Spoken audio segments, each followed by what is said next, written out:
শুভ বিকেল বন্ধুরা, তোমরা সবাই কেমন আছো? আশা করি তোমরা সবাই ভালো আছো, আমরাও ভালো আছি। চলে এলাম আবার একটা নতুন ভিডিও নিয়ে তোমাদের সমা বেঙ্গলি লাইফস্টাইলের। আমি সমা, নদিয়া জেলার ছোট্ট শহর থেকে। বড়দের প্রণাম ও ছোটদের ভালোবাসা নিয়ে আমি আমার ভিডিওটা এখান থেকেই শুরু করছি। তো আজকে দেখো চলে এসেছি একদম এই বাগানের মধ্যে। তো সেই একদিনকে বলেছিলাম না যে পালং শাক হয়েছে, শীষ মানে দানা রেখে দেবো। তা দেখো সেই আগের দিনকে ঝড়ে সব একদম শুয়ে দিয়েছে, তো নষ্ট হয়ে যাচ্ছে শাকগুলো। তো ভাবলাম যে না তুলেই নিই, তুলে নিয়ে খেয়ে নেবো। তো তার জন্য দেখো সব তুলে নিচ্ছি। আর কতগুলো লাউ শাকও কেটে নেবো। তো আমি কিছু রান্না করার জন্য রেখে দেবো, আর একজনকে দেবো, তার জন্যই কেটে নিচ্ছি। তো অনেকটাই কাটতে হবে, যেহেতু আমিও রান্না করব আর দেবো এক জায়গায়, ওই জন্য তো বেশি করেই একটু কেটে নেব। আর এই 2 মাস তো খাওয়া যাবে, তারপরে তো জ্যৈষ্ঠী মাস পড়ে গেলে আর খাওয়া যাবে না। তো তার জন্য ভাবছি যে এই মাচাটা না একদম পুরো ফাঁকা করে মাচার থেকে নামিয়ে দেবো লাউ গাছগুলো। তো তার জন্য এই ডোগাগুলো সব কেটে কেটে নিয়ে এখন এরও দিয়ে দেবো, যতটা তাড়াতাড়ি সব ফাঁকা করে দেওয়া যায়, আর নিজেরাও খাবো। তো মাচাটা এবার ঠিক করে নিতে হবে, আবার ঠিক করে নিয়ে তারপরে আবার গাছ দেখে আবার দানা গুঁড়া বসাবো। তো আগে এতদিন বসিয়ে দিলে ভালোই হতো, কিন্তু এখনও বসানো হলো না। তো বসিয়ে দেবো দেখি। আমার এই লাউ গাছটা এত সুন্দর হয়েছিল, কিন্তু লাউ তো পেলাম না। দেখেছই তো আমার লাউ মানে মাচাটা কেমন ভরে গিয়েছিল, কিন্তু লাউ তো পেলাম না।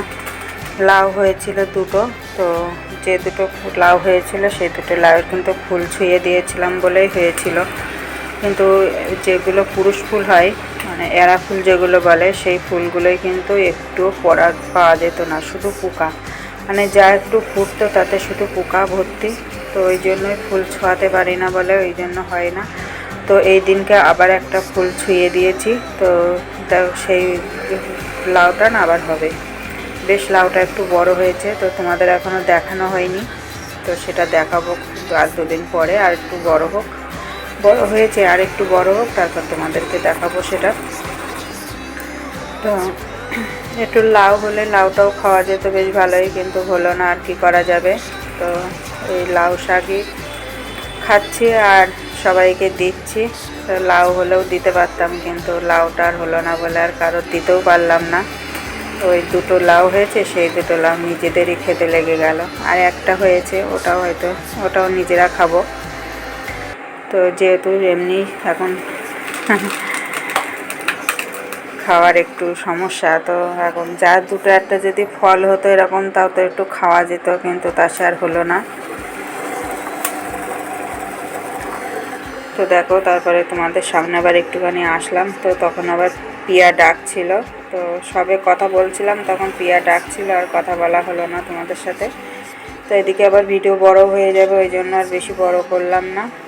তো চলো, তো এখন আর কি আর করবো। তো এই যে এবারে লাউ শাকগুলো আর এই পালং শাকটা আবার কেটে গুছিয়ে রেখে দেবো, তো সেটা তোমাদেরকে দেখানো হবে না।